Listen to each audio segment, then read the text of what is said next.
안녕하십니까, 임규명입니다. 전기기사 2022년 제3회 전기자기학 기출문제 해설 시작하도록 하겠습니다.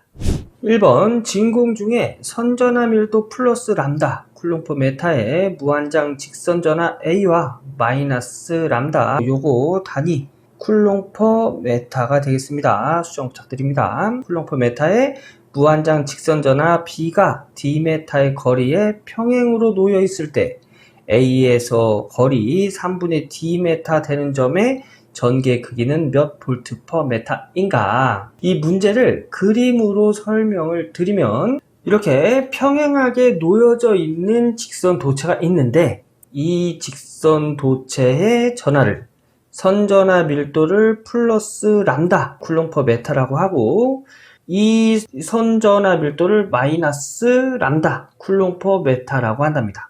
그리고 여기서부터 여기까지의 거리는 D메타가 된다고 합니다. 문제에서 물어본 건 A에서의 거리 3분의 D메타 되는 점 D, 요 D를 3등분으로 나눈 지점에서 요 3분의 D 지점 이 지점이 되겠죠? 이 되는 지점에서의 전개의 세기 2를 구해라. 여기서 여기까지 떨어진 거리를 R1이라고 두고 A 직선 도체를 기준으로 했을 때 떨어진 거리를 R1이라고 두고 B 도체 기준으로 떨어진 거리를 R2라고 했을 때 R1은 3분의 D가 되고요. R2는 3분의 2D가 되겠죠. 여기서부터 여기까지 3분의 D면 여기서부터 여기까지는 3분의 2D가 돼야 떨어진 거리 D메타가 되겠지요. 자, 그러면 이 점의 전개의 세기를 구해 보도록 하겠습니다. 우선 전개의 세기는 A를 기준으로 했을 때 전개의 세기 E1, B를 기준으로 했을 때 전개의 세기 E2, 두 개의 전개의 세기의 방향은 서로 다르기 때문에 E1-E2로 여기 이 점에 3분의 D메타, A 도체에서 3분의 D메타 떨어진 점에 전개의 세기를 구할 수가 있습니다. 그런데 A점에서의 전개의 세기, 여기서 이 원의 전개의 세기는 직선 도체의 전개의 세기, R메타 떨어진 전개의 세기를 구하는 공식에 의해서 2파이 입시론 R1, 여기를 R1이라고 두면 R1분의 여기 A 도체의 선전하 밀도, 람다가 되겠죠. 람다 1이라고 할게요. 그리고 마이너스 E2는 똑같이 2파이 입시론 R2 분의 B 도체의 선전하 밀도 마이너스 람다. 요거 람다 2라고 할까요? 네, 이렇게 해서 계산을 하면 2파이 입시론 R1 분의 입시론 마이너스 마이너스니까 플러스 되겠죠. 플러스 2파이 입시론 R2 분의 람다. 네, 이런 식으로 되겠습니다. 그래서 결론적으로 두 개의 전개가 더해진 꼴이죠. 그래서 여기 해설에는 두 개의 전개를 이렇게 더한다. A와 B의 전하 부호가 다르기 때문에 흡입력으로 작용한다. 해서 이런 식으로 식을 나타낼 수 있습니다. 그럼 이 원 구해보면 이 공식에서 R1 3분의 D죠. 그래서 3분의 D를 적용하고 람다 적용하면 이때 전개의 세기는 이런 식으로 나오고요. E2도 역시 여기다가 R2가 3분의 2D죠. 3분의 2D를 적용하면 E2도 이렇게 나타낼 수 있고요. 여기 두 개를 더하면 이렇게 식이 정리가 되겠지요. 여기서 이제 분자에 똑같이 들어가 있는 것이 2파이 입시론 제로, 2파이 입시론 제로의 선전하 밀도 이렇게 똑같이 들어가 있지요. 그래서 얘로 묶으면 식은 이런 식으로 정리할 수 있습니다. 근데 이 식에서 이제 번분수죠. 번분수를 정리하면 3분의 1D는 3분의 D 이렇게 적어도 되죠. 1은 1분의 1 번분수로 계산하면 가까운 거 곱해서 분모, 먼 거 곱해서 분자 그래서 D분의 3 이런 식으로 정리한 거고요. 요것도 3분의 2D 분의 1분의 1 요렇게 정리할 수 있죠. 그래서 번분수로 2개 곱해서 분모에다 2D 요렇게 곱해서 3 해서 식은 요런 식으로 정리가 됐고요. 얘를 통분하면 똑같이 2D로 만들어 주면 여기는 D분의 3을 분모를 똑같이 2D로 만들어 주려고 하면 분모와 분자에 2를 곱해주면 되죠. 그러면 2D 분의 3 곱하기 2는 6 해서 이런 식으로 나타낼 수 있습니다. 그래서 2D 분의 6 플러스 2D 분의 3 하면은 2D 통분해서 묶어주고요. 6 플러스 3 하면은 여기 2랑 2랑 곱해서 4 되고요. 파이 입실은 제로 D 곱해서 이렇게 두고 6이랑 3이랑 더해서 9에다가 선전한 밀도 곱해서 9람다가 되는 걸 알 수가 있습니다. 그래서 요것과 똑같은 것을 구하면 2번에 있네요. 그래서 1번의 답은 2번이 되겠습니다. 선도체에서 전개의 색이 구하는 공식. 선도체 또는 원통도체가 되겠습니다. 왜냐면 선을 이렇게 가까이에서 보면 원통처럼 생겼죠. 그리고 원통을 멀리 두고 보면 선처럼 생겼어요. 그래서 선도체와 원통도체의 전개의 색이 구하는 공식은 동일합니다. 요거 암기해야 되겠죠? 암기하고 이 문제 스스로 풀어본 다음에 다음 문제 넘어가도록 할게요. 2번 유전율 입실론 전개의 세기가 2인 유전체의 단위 최적에 축적되는 에너지는 단위 최적당 축적되는 에너지 2분의 1 전개의 세기 곱하기 전속 밀도로 나타낼 수 있습니다. 그런데 전속 밀도 D는 유전율 곱하기 전개의 세기로 나타낼 수 있고요. 그리고 전개의 세기는 유전율 분의 전속 밀도로 나타낼 수 있습니다. 이 단위는 볼트/메타가 메타가 되겠죠. 요거 두 개 중요한 공식이니까 꼭 암기해 두셔야 됩니다. 보기를 보니까 다 전개가 들어가 있네요. 그래서 이 전속 밀도를 전개가 들어간 유전율 곱하기 전개의 세기를 여기다 이렇게 딱 적용을 하면 2분의 1 전개의 세기 곱하기 유전율 곱하기 전개의 세기가 되겠죠. 요 두 개 곱하면 2분의 유전율 곱하기 전개의 세기의 제곱이 되겠습니다. 얘 그냥 분자에 올려도 되지요? 그래서 2분의 유전율 곱하기 전개의 세기의 제곱. 요것과 똑같은 거 찾으면 답은 3번에 있네요. 그래서 2번 문제 답은 3번이 되겠습니다. 단위 최적당 축적되는 에너지 구하는 공식 요거 꼭 암기해 주셔야 되고요. 그리고 전속 밀도는 유전율 곱하기 전개의 세기, 그 다음에 전개의 세기는 유전율 분의 전속 밀도라는 거 요거 암기하고 다음 문제 넘어가도록 할게요. 3번 20도씨에서 저항의 온도 계수가 0.002인 니크롬선의 저항이 100옴이 있다. 네, 온도가 60도로 상승되면 저항은 몇 옴이 되겠는가? 네, 이 문제 굉장히 오랜만에 나왔죠. 이 문제는 온도 변화 후에 저항값을 구하는 공식을 알아야 됩니다. 그 공식은 이렇게 되는데요. 우선 온도 변화 전의 저항값 곱하기 1 플러스 온도계수 곱하기 변화 후의 온도에서 변화 전의 온도를 빼줍니다. 이 공식 알고 있어야겠죠. 그래서 이 공식에 문제에서 주는 단서를 하나씩 넣어보면 온도 변화 전의 저항값, 변화 전의 저항값은 100옴이라고 했죠. 그러니까 20도에서의 100옴이라고 했잖아요. 그죠? 그래서 여기에 100옴 적용하고요. 그 다음에 온도 계수는 0.002 여기다가 0.002 넣고요. 변화 후의 온도 100도 여기가 100도 넣고요.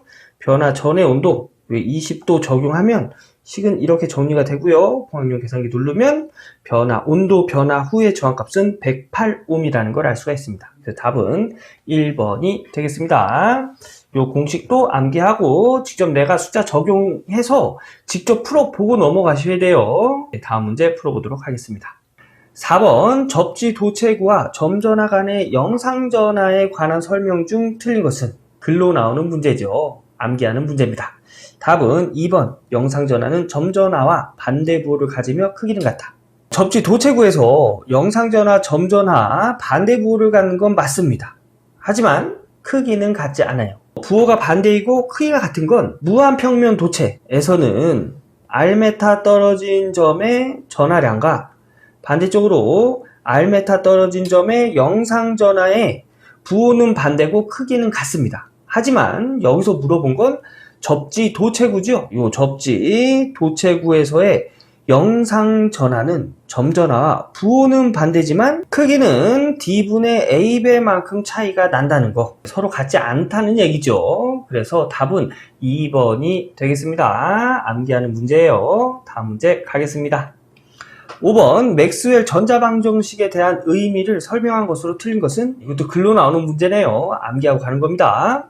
답은 2번이 되겠습니다. 자개는 발산하며 자극은 단독으로 존재한다. 이게 무슨 얘기냐면 우리 이렇게 자석이 있습니다. 여기가 N극이고 여기가 S극이에요. 그런데 요거 반으로 뚝 자르면 그냥 N극만 존재하고 S극만 존재하나요? 아니죠. 예, 이것을 단극이라고 하는데 절대 이렇게 될 수가 없습니다. 얘를 자르면 한쪽은 N극, 한쪽은 S극이 돼요. 또 얘도 한쪽은 S극, 한쪽은 N극, 뭐 이런 식으로 항상 자극은 나뉘게 되어 있습니다. 즉 단독으로 존재할 수가 없다는 얘기예요. 그래서 5번에 틀린 내용은 2번이 되겠습니다. 암기하고 가는 문제가 되겠습니다. 자, 암기하고 다음 문제 갈게요. 6번 그림과 같은 직사각형의 평면 코일이 자속밀도 루트 2분의 0.05 AX 플러스 AY 웨버퍼 메타 제곱인 자개에 위치하고 있다. 이 코일에 흐르는 전류가 5A일 때 Z축에 있는 코일에서의 토크는 약 몇 뉴턴 메타인가? Z축에 있는 여기의 코일의 토크, 회전력을 의미하는 거예요. 회전력은 몇 뉴턴 퍼 메타인가? 이 코일의 이제 회전력을 구하는 건데 이 코일이 회전하는데 영향을 주는 코일은 어떤 코일일까요? 얘가 영향을 주는 겁니다. 얘로 인해서 이제 얘가 회전을 하겠죠? 그러면 얘를 기준으로 해서 이제 문제를 푸는 건데 이때의 토크는 떨어진 거리에다가 힘을 곱해줍니다. 근데 떨어진 거리는 마이너스 0.04m Y축으로. 그래서 떨어진 거리 R은 Y축으로 마이너스 0.04m가 되고요. 여기서의 이 힘은 전류 곱하기 자속 밀도의 이 도체의 길이. 요거 플레밍의 왼손 법칙에 관련된 식이죠. 이렇게 해서 구할 수 있습니다. 자, 우선 전류 값을 구하면 얘가 회전하는데 어떤 코일에 영향을 받는다고 했죠? 이 코일에 영향을 받는다고 했죠. 그래서 이 코일에 흐르는 전류 I는 마이너스 AZ 방향으로 전류가 5A라고 했죠. 그래서 마이너스 5AZ가 됩니다. 그래서 이때 전류는 마이너스 5AZ를 적용을 해줘야 되는 거예요. 그리고 자속 밀도는 문제에서 줬고요. 자속 밀도를 정리하면 이렇게 곱해주고 이렇게 곱하면 이런 식으로 나옵니다. 그리고 길이는 도체의 길이 여기서부터 여기까지예요. 0.08m가 되는 걸 확인할 수 있고요. 자, 벡타곱이죠? 벡타곱. 그래서 벡타곱을 해주면 우선 방향을 써주고요. 그 다음에 I 곱하기 B이기 때문에 얘부터 써주는 거예요. 존재하는 크기는 Z방향의 크기만 존재합니다. 그래서 X와 Y는 0, 0 값이 없고 Z방향으로는 마이너스 5 적어주고요. 자속 밀도 X방향으로 루트 2분의 0.05 Y방향으로 루트 2분의 0.05 해서 마지막에 여기 길이를 곱해주죠. 그래서 이렇게 길이를 곱해주는데 우선 얘부터 정리를 해볼까요? X방향부터 구하면 여기서 이렇게 곱한 거 마이너스 이렇게 곱하죠. 그래서 이렇게 곱하면 0이죠. 그래서 0 마이너스 이렇게 곱한 거 마이너스 5 곱하기 루트 2분의 0.05 해준 거고요. 방향은 X방향. Y방향은 얘가 이쪽으로 이렇게 넘어갑니다. 그래서 0 루트 2분의 0.05 이렇게 우선 곱해요. 마이너스 5 곱하기 루트 2분의 0.05 마이너스 0 곱하기 0 그럼 0이죠. 그 다음에 방향을 써주고 그럼 이렇게 정리가 되고요. Z는 얘가 이쪽으로 이렇게 넘어갑니다. 그래서 AZ 넘어가면 0 곱하기 얘는 0 마이너스 0 곱하기 얘도 0 해서 이때 X방향은 크기가 0이 되는 거예요. 그리고 여기다가 여기 길이 0.08을 곱해줍니다. 그래서 이렇게 계산을 해보면 A방향은 0.177 Y방향도 0.177 여기 마이너스니까 부호가 마이너스가 되겠죠. 여기다가 0.08 곱하면 이렇게 방향은 X, Y 방향이 나오고 크기는 이런 크기가 나옵니다. 남은 계산 뭐 있죠? 네, 요거 거리 곱해줘야죠. 거리는 마이너스 0.04 Y 방향이 되겠습니다. 이것도 역시 벡터예요. 그래서 벡터 곱으로 해주면 여기 거리 R부터 해야죠. Y방향으로 0.04이기 때문에 Y방향 0.04, X방향, Z방향은 없어서 0을 넣어주고요.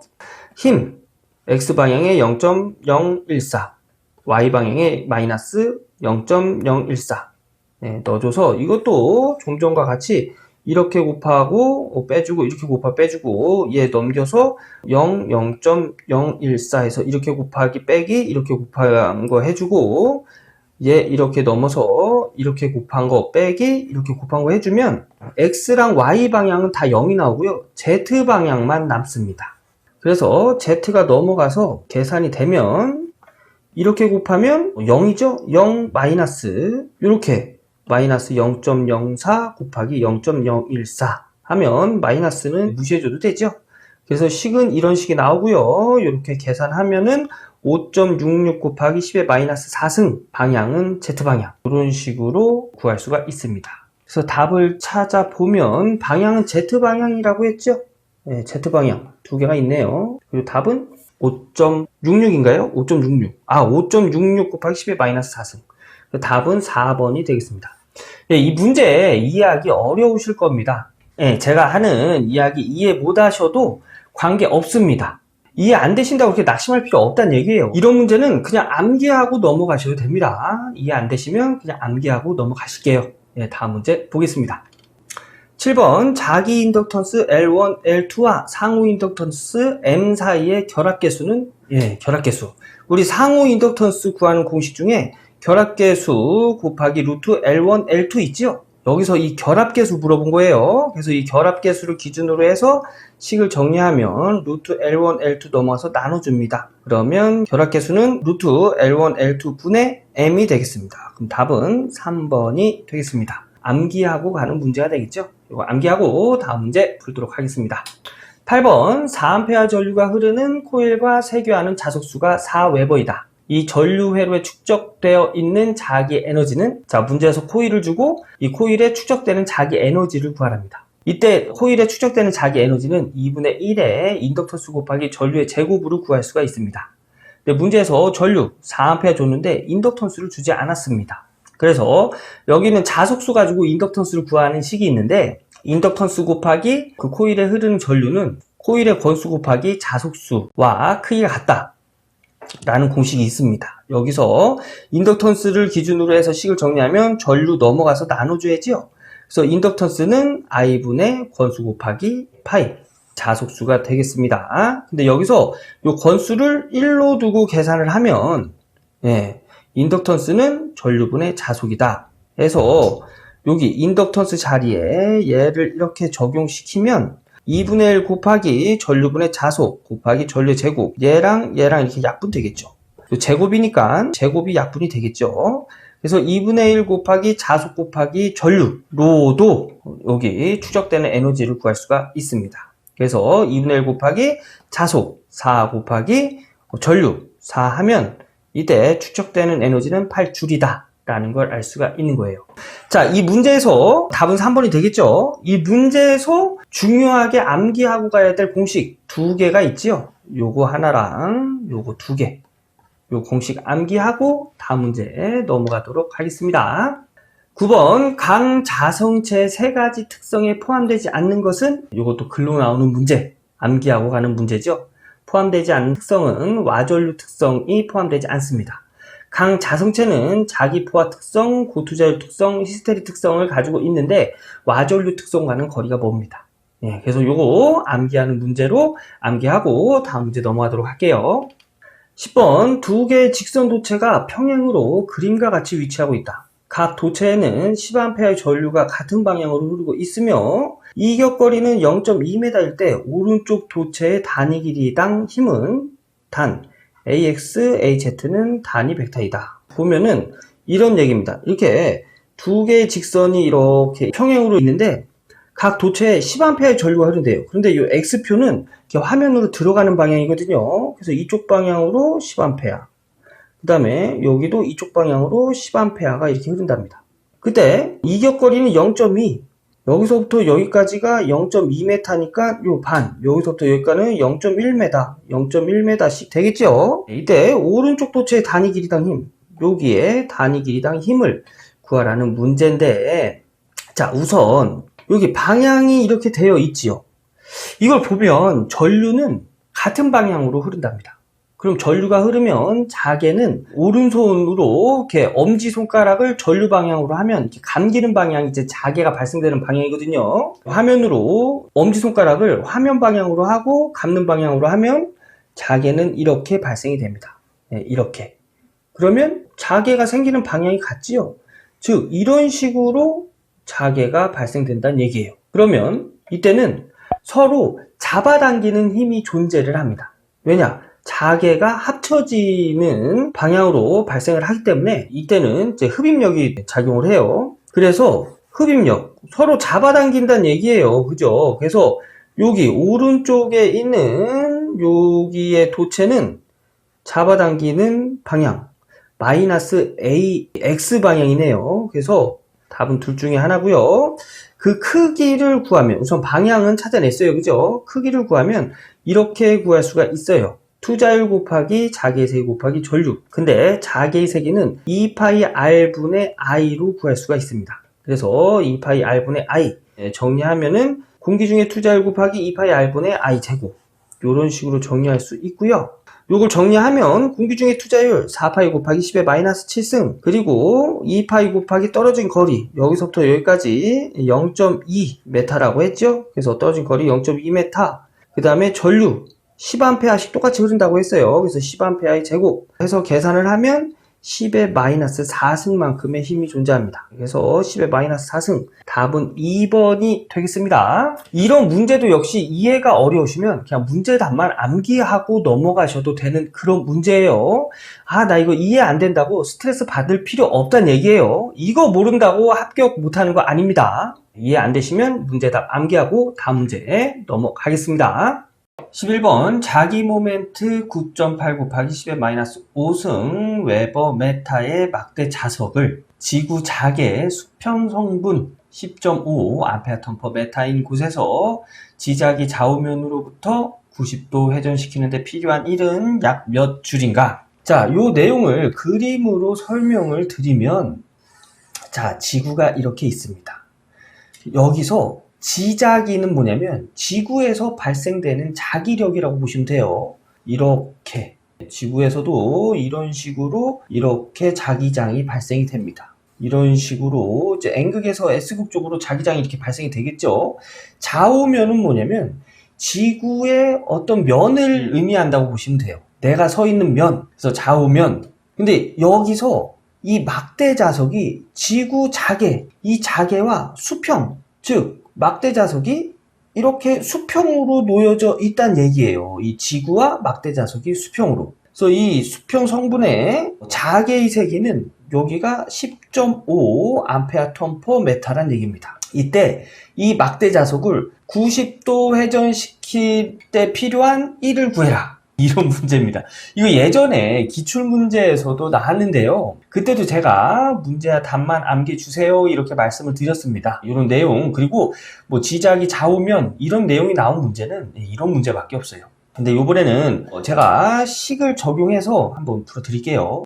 이 문제에서 물어보는 게 뭐죠? 1이죠. 1. 그래서 이 문제는 자기 쌍극자를 회전력으로 세타만큼 회전시키는 1을 구하는 문제입니다. 그래서 그 공식은 이렇게 나타낼 수 있고요.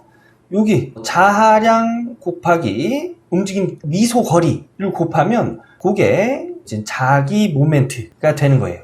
그래서 식은 이런 식으로 정리할 수 있고요. 문제에서 주는 단서를 여기다 적용시키면 우선 자기 모멘트 문제에서 줬지요. 여기 적용시키고 그 다음에 자개의 세기 10.5 여기다 적용시킨 다음에 1 마이너스 코사인 세타 이 세타는 90도가 되겠죠. 그래서 식은 이런 식으로 정리가 되고요. 이 식을 공학용 계산기에다 넣고 계산하면 답을 얻을 수가 있습니다. 이것과 똑같은 거 찾으면 1번이 답이 되겠죠. 그래서 지자기 좌우면 이런 얘기 나오면 이 공식을 이용해서 이때 필요한 1을 구한다는 거 이거 암기해 주시기 바라겠습니다. 자, 다음 문제 갈게요. 12번 간격이 D메타이고 면적이 S메타 제곱인 평행판 콘덴서의 전극 사이에 유전율이 입시론인 유전체를 넣고 전극 간에 V볼트의 전압을 가하였다. 이때 콘덴서의 전극판 사이에 존재하는 힘의 크기는 몇 뉴턴인가? 물어본 게 이제 전극판 사이에 존재하는 힘의 크기를 물어봤죠. 우선 이 내용을 그림으로 설명을 드리면 이렇게 평행판 콘덴서가 있습니다. 콘덴서가 있고요. 면적이 S고 급한 간격이 D메타예요. 그리고 여기다가 전압을 이렇게 가하였답니다. 그때 이 전극판 사이에 존재하는 힘, 그러면 존재하는 힘을 구하는 공식을 알고 있어야겠죠. 평행판 콘덴서의 그 사이에 존재하는 힘은 극판의 면적분의 여기서 벌어지는 1의 크기로 구할 수가 있습니다. 그런데 여기서 1, 평행판 콘덴서 전극 사이에 존재하는 1을 구하는 공식은 2분의 1 CV 제곱으로 구할 수가 있고요. 이 C는 정적 용량이지요. 이 평행판 콘덴서의 정적 용량 C는 이 극판의 간격 D분의 유전율 곱하기 이 극판의 면적으로 구할 수 있습니다. 정적 용량 C를 요 식으로 이렇게 적용해서 식을 정리를 해보면 이때 1은 이런 식이 되고요. 심을 구할 때는 1을 여기다 적용시켜서 정리하면 이런 식이 되는 걸 알 수가 있지요. 자, 요 식 정리해 보도록 하겠습니다. D분의 유전율 곱하기 면적 곱하기 전압의 제곱. 요거 번분수잖아요. 그죠? 그래서 여기 분모도 1분의 D로 해주고 요거 두 개 곱해서 분모 D의 제곱 분의 요렇게 먼 거 곱해서 분자 유전율 면적 전압의 제곱 요런 식으로 이렇게 정리가 되는 거죠. 그래서 이때 전극판 사이에 존재하는 힘 요렇게 정리할 수 있습니다. 자, 그런데 보기에 이것과 똑같은 게 없죠. 그래서 보기에 있는 것과 똑같이 정리를 하면 요 유전율 여기다가 이렇게 옮겨서 적으면 2분의 유전율 곱하기 D의 제곱 분의 전압의 제곱 곱하기 면적 이런 식으로 정리할 수 있는 겁니다. 그래서 답을 찾아보면 4번이 답이 되겠습니다. 13번 유전체에 대한 경계 조건의 설명이 옳지 않은 것은 글로 되어 있는 문제죠. 암기하는 문제입니다. 답은 1번 표면 전하 밀도란 구속 전하의 표면 밀도를 말하는 것이다. 요거는 아닙니다. 표면 전하 밀도는 뭐냐면 이렇게 유전체가 있을 때 요 양극으로 이렇게 극이 분리된 이쪽에 플러스 극이 있으면 요 반대편에는 이제 마이너스 극이 이렇게 있겠죠. 이때 이렇게 극이 분리됐을 때의 요 표면에서의 전하 밀도를 이야기하는 겁니다. 여기서 얘기하는 구속 전하는 뭐냐면 이 유전체 안에 갇혀서 요 안에도 이렇게 전하가 있겠죠. 안에 갇혀서 이동할 수 없는 이런 전하들을 구속 전하라고 합니다. 요거 표면 전하 밀도와 관계가 없는 내용이에요. 그래서 13번의 답은 1번이 되겠습니다. 나머지는 유전체에 관련된 내용이 되겠죠. 한번 읽어보시고 다음 문제 넘어가도록 하겠습니다. 14번 한 변의 길이가 10cm인 정사각형 회로에 직류 전류 10A가 흐를 때 정사각형 중심에서의 자기의 세기는 몇 A/m인가? 자, 요걸 그림으로 설명을 드리면 한 변의 길이가 10cm인 정사각형 회로에서 직류 전류 여기에 10A의 전류가 이렇게 흐른답니다. 이때 이 정사각형의 중심에서의 자개의 세기를 구해라. 이런 문제가 되겠죠. 이 문제 공식이 있어요. 정사각형 중심의 자개의 세기 구하는 공식은 이렇게 되겠습니다. 파이 L, 요 L은 한 변의 길이를 의미합니다. L분의 2 루트 2에 여기에 흐르는 전류의 값. 자, 문제에서 준 단서를 여기다 적용해 보면 전류는 10A라고 했지요. 그리고 한 변의 길이 L은 10cm라고 했습니다. 10cm를 우리가 공식에 대입해야 되는 메타 단위로 바꾸면 10의 마이너스 2승을 곱해줘야 돼요. 그래서 메타 단위로 바꾸기 위해서 10cm에 10의 마이너스 2승을 곱해서 메타 단위로 바꿔줬습니다. 네, 요것을 요 공식에다가 적용시키면 2 루트 2의 전류 10A 그리고 파이 나누기 파이 곱하기 한 변의 길이 10 곱하기 10의 마이너스 2승 메타 해서 공학용 계산기에다 넣고 계산하면 파이분의 200 루트 2라는 걸 알 수가 있어요. 그러면 요것과 똑같은 게 2번에 있죠. 그래서 14번의 답은 2번이 되겠습니다. 15번 정적 용량이 1 마이크로파라드이고 판의 간격이 D인 공기 콘덴서가 있다. 두께가 2분의 1D, 비유전율이 2인 유전체를 그 콘덴서의 한 전극면에 접촉하여 넣었을 때 전체 정적 용량은, 자, 이 문제는 처음에 이제 공기 콘덴서가 이렇게 있습니다. 그리고 극판의 간격이 D메타. 이 콘덴서의 정적 용량 C가 1 마이크로파라드란 얘기예요. 근데 이때 이 정적 용량 어떻게 나왔을까요? 극판의 간격 분의 유전율 곱하기 면적으로 해서 이 정적 용량 값을 구했겠지요. 근데 여기서 이때 공기 콘덴서라고 했죠. 유전체가 공기란 얘기예요. 그러면 유전율은 공기 중의 유전율. 즉 이때의 정적 용량 C는 D분의 공기 중의 유전율 곱하기 면적이 되겠습니다. 얘가 크기가 얼마라고요? 1 마이크로파라드란 얘기예요. 1 마이크로파라드. 그러면 이런 콘덴서에서 두께가 2분의 D만큼, 요 극판의 간격의 반만큼의 유전체를 여기다 이렇게 삽입을 한 거예요. 이때의 전체 정적 용량을 구해라. 이런 내용인데, 자, 여기에 정적 용량을 C1이라고 하고요. 여기에 정적 용량을 C2라고 하면 이때 합성 정적 용량은 이렇게 구할 수 있어요. 자, 우선 이 그림을 이렇게 그릴 수 있을까요? 이렇게. 여기가 C1이라고 하고 여기를 이제 C2라고 하는 거죠. 이렇게 그릴 수 있죠. 그러면 콘덴서가 직렬로 연결되어 있는 거예요. 직렬로 연결되어 있을 때 합성 정적 용량을 구하면 C1 플러스 C2 분의 C1 곱하기 C2로 구할 수 있습니다. 자, 이게 이제 직렬로 연결되어 있는 콘덴서의 합성 정적 용량 구하는 공식이에요. 여기서 우리 C1 구해볼까요? C1. 정적 용량 구하는 공식 D분의 유전율 곱하기 면적인데 여기서 D, 요 간격이죠? 요 간격은 2분의 D가 되고요. 그리고 이때의 유전율, 이 공간의 유전율이 되겠죠. 공기가 있는 공간이죠. 그래서 이때 공기 중에 유전율을 적용을 해주고요. 면적은 그대로 S가 되겠습니다. 요거 번분수로 계산할 때 요 분자 얘를 1분의 공기 중의 유전율 곱하기 면적 요렇게 정리해도 되겠죠. 그래서 2분의 D 이렇게 해서 가까운 거 곱해서 분모 D 먼 거 곱해서 분자에 두면 이 공기 중의 유전율 곱하기 면적이 되겠습니다. 요렇게 정리해도 될까요? D분의 공기 중의 유전율 곱하기 면적. 그런데 여기서 D분의 공기 중의 유전율 곱하기 면적 C, 처음에 공기 콘덴서의 정적 용량과 같죠. 얘 크기가 몇이라고요? 1 마이크로파라드. 그래서 이때 C1의 정적 용량은 2 곱하기 1 마이크로파라드 해서 2 마이크로파라드가 되겠습니다. 자, 여기서 이제 또 C2도 구해볼까요? 여기에서의 정적 용량, 얘도 마찬가지로 극판의 간격 분의 유전율 곱하기 면적으로 구하는데 극판의 간격, 요 간격의 2분의 1. 그래서 2분의 D 분의 여기서의 유전율은 비유전율이 적용이 됐어요. 그래서 공기 중의 유전율 곱하기 비유전율 곱하기 면적으로 정리를 하고요. 비유전율에 2를 적용하면 2, 여기다 2 적용하는 거예요. 2 공기 중의 유전율 곱하기 면적 나누기 2분의 D가 되겠습니다. 얘도 역시 번분수로 계산을 하면 요 분자 1분의 2 공기 중의 유전율 곱하기 면적이 되겠죠. 요거 가까운 거 곱해서 분모, 먼 거 곱해서 분자 4 공기 중의 유전율 곱하기 면적. 얘도 역시 이렇게 나타낼 수 있죠. 4 곱하기 극판의 간격 공기 중의 유전율 곱하기 면적. 얘랑 똑같지요. 얘가 처음에 공기 콘덴서의 정적 용량 크기가 몇이라고요? 1 마이크로파라드.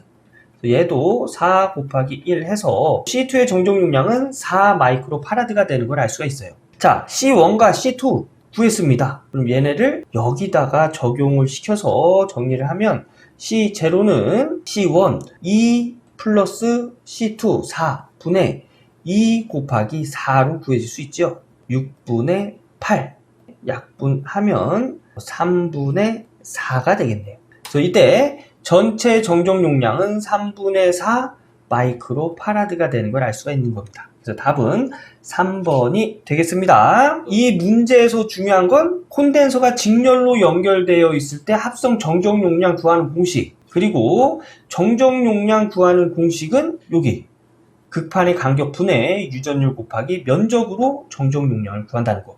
이 두 가지 공식 꼭 암기를 하셔야 됩니다. 그리고 이 문제 직접 풀어보시고 다음 문제 넘어가셔야 돼요. 자, 다음 문제 보도록 하겠습니다.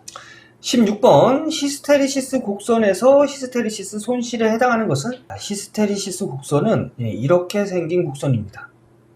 어떤 자성체에서 자기 세기와 자속 밀도의 관계를 나타내는 이런 곡선인데요. 이 곡선에서 손실을 나타내는 건 이 면적을 의미합니다. 그래서 이때 손실은 히스테리시스 곡선의 면적이다. 답은 4번이 되겠습니다. 여기서 나타내는 보자력, 잔류자기는 잔류자기는 자계가 0일 때의 자속밀도, 자계가 0.1 때의 요 자속밀도, 요 크기가 잔류자계 크기가 되고요. 그 다음에 보자력은 자속밀도가 0일 때, 요 자속밀도가 0일 때의 자계의 세기, 여기서부터 여기까지가 되겠습니다. 17번 B2자율이 800, 원형 단면적이 10cm 제곱, 평균 자로 길이가 8파이 곱하기 10의 마이너스 2승 메타에 환상철심에 600회의 코일을 감고 이것에 1A의 전류를 흘리면 내부 자속은 몇 웨버인가?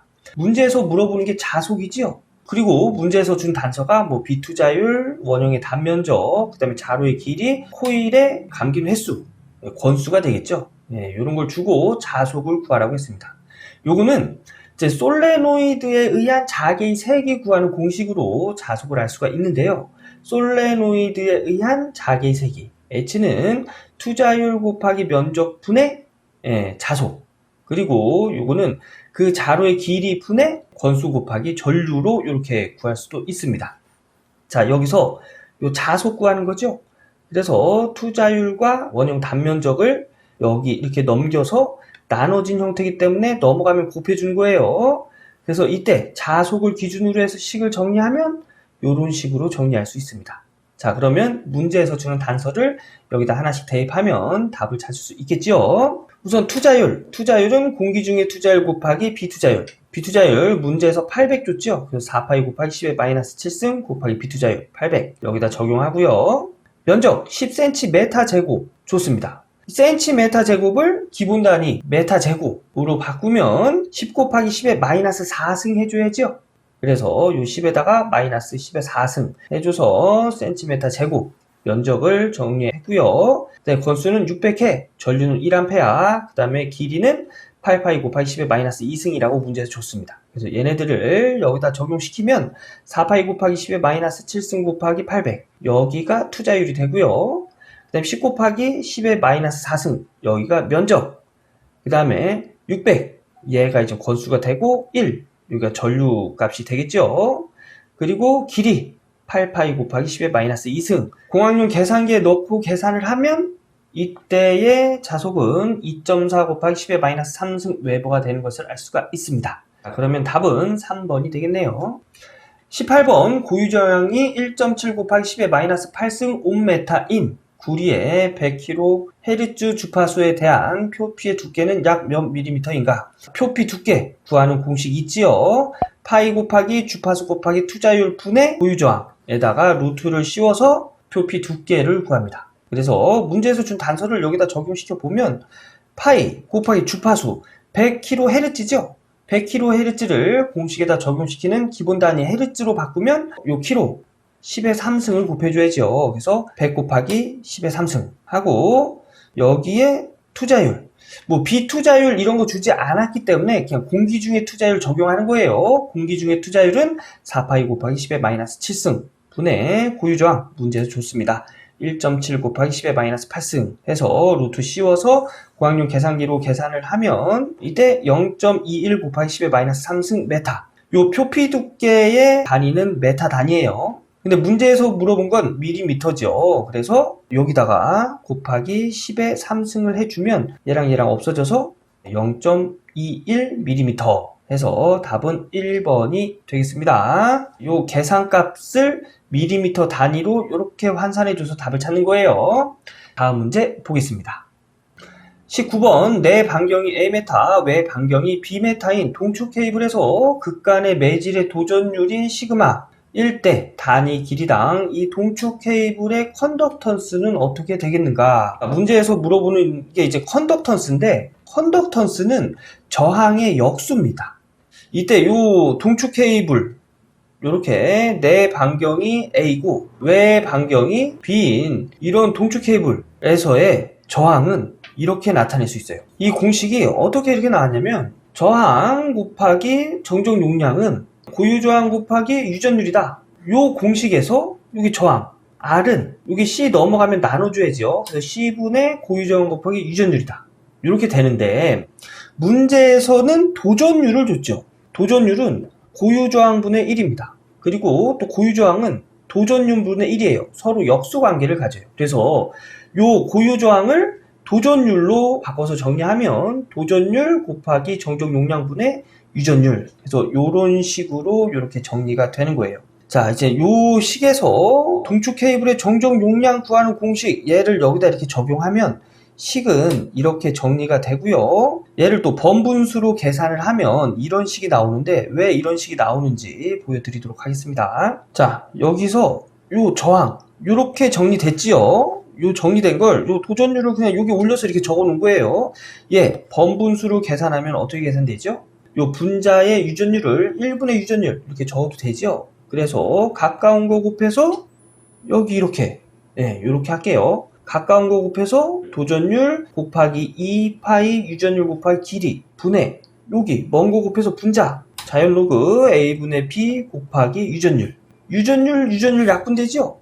그래서 분모에는 여기 도전율 곱하기 2파이 곱하기 길이 분의 자연로그 a분의 b 이런 식으로 식이 정리가 되겠습니다. 자, 여기서 좀 전에 컨덕턴스가 저항의 역수라고 했죠.